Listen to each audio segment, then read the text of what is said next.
जय हिंद, जय भारत, वंदे मातरम। दोस्तों, कल मतलब कि 31 जनवरी 2022 एक बार फिर से लाखों लोगों के सपनों पर पानी फेरा गया।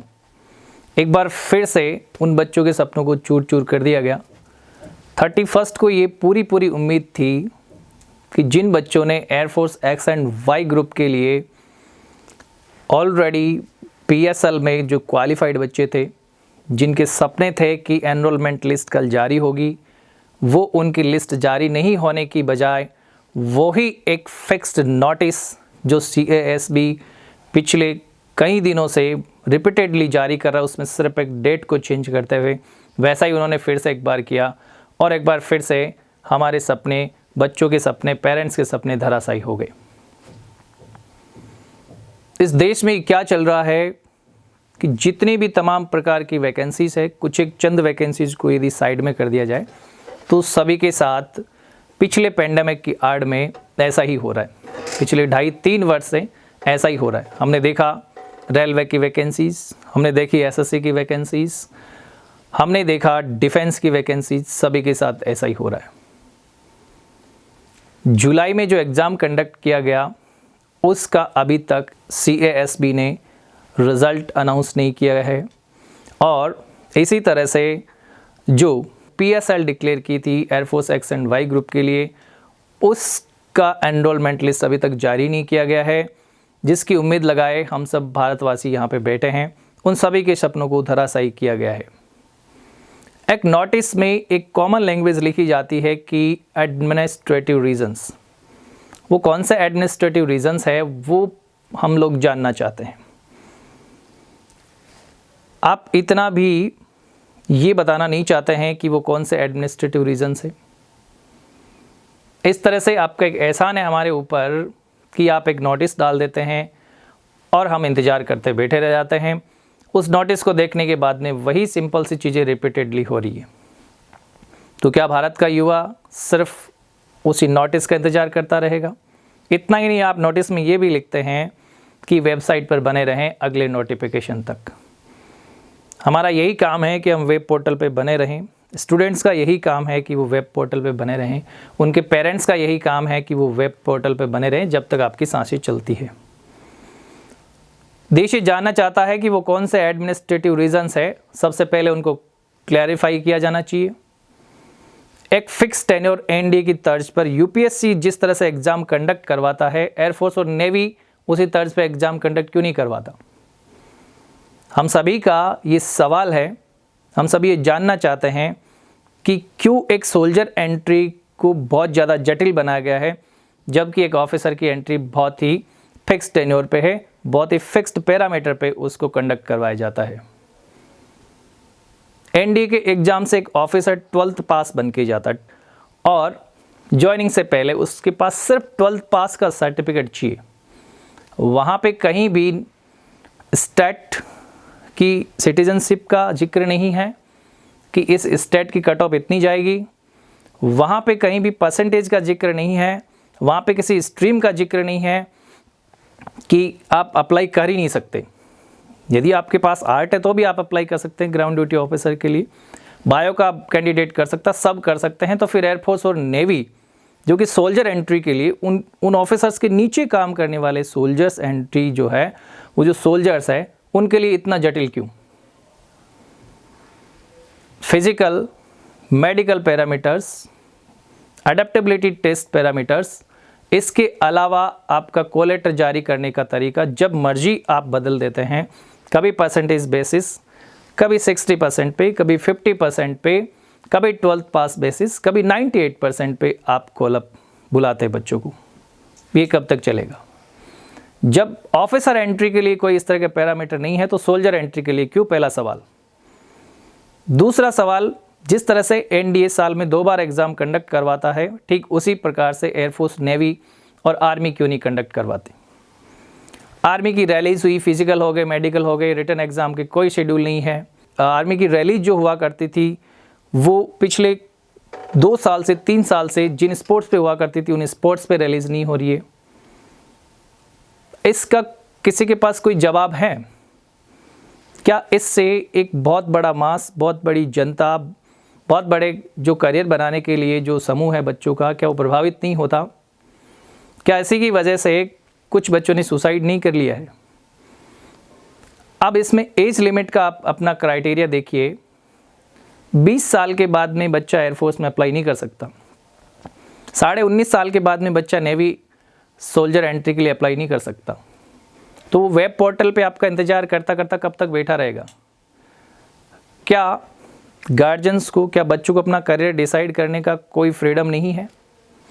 Who is responsible for this?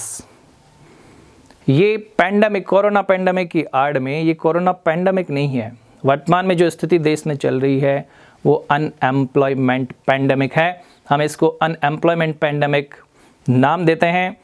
और मैं समस्त देशवासियों से आग्रह करता हूँ कि हम लोग सिर्फ अपना हक मांग रहे हैं, और इसी हक के लिए हम लोग एक मुहिम चलाने जा रहे हैं, जो कि 9 फ़रवरी को एक हैशटैग, हम सबसे पहला जो हमारा स्टेप है, हम सिर्फ हैशटैग चलाएंगे, जिससे संज्ञान में आए CASB के, एयरफोर्स के, कि वो रिज़ल्ट और एनरोलमेंट लिस्ट डिक्लेयर करें। 9 फ़रवरी को CASB रिज़ल्ट 2 हैशटैग हम लॉन्च करने जा रहे हैं। पूरे देश के समस्त सोशल मीडिया प्लेटफॉर्म्स, जितने भी प्लेटफॉर्म्स हैं, उस पे हम लोग इस हैशटैग को चलाएंगे, ताकि ये CASB तक हमारी आवाज़ पहुँचे, ताकि ये संसद तक हमारी आवाज़ पहुँचे, ताकि ये आम नागरिक तक हमारी आवाज़ पहुँचे कि किस तरह से भारत का युवा बेरोज़गार परेशान है। एक फ़िक्स टेन्योर, बहुत कम टेन्योर एज का ग्रुप का जो बच्चों को मिलता है, उसी में यदि आप इस तरह से न तो आप एज लिमिट बढ़ाते हैं, न कोई आप डेट रिलीज़ करते हैं, तो उसकी एज निकलने के बाद में उसका जिम्मेदार कौन है? वो उस भर्ती के लिए बच्चा कभी एलिजिबल ही नहीं हो सकता आगे। तो मेरा समस्त देशवासियों से, समस्त स्टूडेंट्स से, एस्पिरेंट्स से, एप्लीकेंट्स से, गार्जियन से, पेरेंट्स से, टीचर्स से, कोचिंग इंस्टीट्यूट के डायरेक्टर से, मैनेजमेंट से, सभी से मेरा निवेदन है कि हम सब इस मुद्दे पर एक हैं और हमेशा बने रहेंगे जब तक कि हमारी समस्याओं का समाधान नहीं हो जाता है। अलग अलग तरीके से कुछ प्रयास किए गए हैं, जैसा कि हमने देखा है।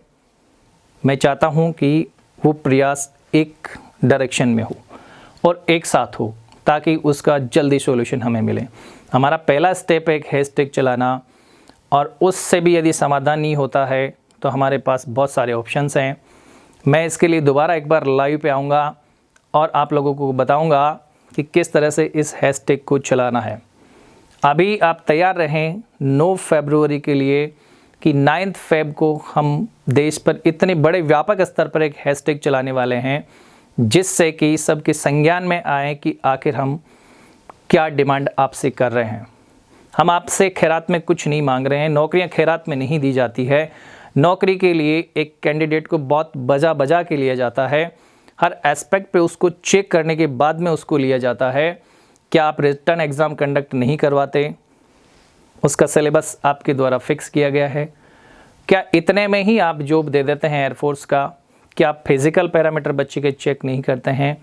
क्या आप उसको मेडिकली क्वालिफ़िकेशन के तौर पर क्वालिफाइड नहीं करते हैं? क्वालिफ़िकेशन इन द सेंस कि वो मेडिकली फ़िट होना चाहिए बच्चा। मेडिकल पैरामीटर्स जो आपने बना रखे हैं, उन पर एक फ़िट कैंडिडेट को ही आप रिक्रूटमेंट के अगले प्रोसेस में प्रोसीड करते हैं। क्या इतने में ही आप सिलेक्शन दे देते हैं बच्चे को? अडेप्टेबिलिटी टेस्ट फर्स्ट और सेकंड के आप कंडक्ट नहीं करवाते।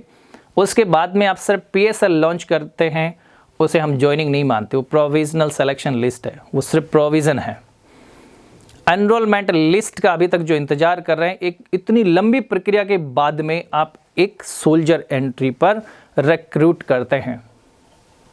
तो मेरा निवेदन है CASB और एयरफोर्स दोनों से, मैं सभी जनता से भी ये निवेदन करना चाहूँगा कि CASB ही रिज़ल्ट देगा, एयरफोर्स नहीं देगा, क्योंकि रिज़ल्ट कंडक्ट करवाने वाली body central airman selection board है। तो हमारा सबसे पहला प्रश्न CASB से है कि वो एडमिनिस्ट्रेटिव रीजन्स बताए जाएं, जिनके चलते हुए आप न तो रिज़ल्ट दे रहे हैं, न आप एनरोलमेंट लिस्ट को रिलीज़ कर रहे हैं, और न ही आगामी भर्तियों के बारे में हमें कोई अता पता है कि आप चाहते क्या हैं। यदि इस तरह के कोई इश्यूज़ हैं तो पुरानी भर्तियों से क्यों है, आगामी भर्तियों के साथ में उनको अटैच कर दिया जाए। जो PSL आपने लॉन्च की उससे अभी जो आप अमेंडमेंट कर रहे हैं उनका क्या वास्ता है, कि पूरी देश की जनता जानना चाहती है।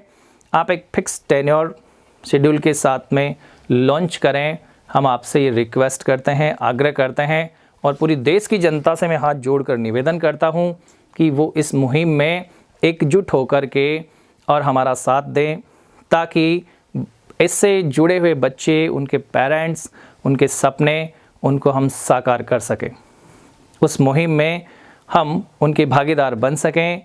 Thank you. जय हिंद, जय भारत, वंदे मातरम।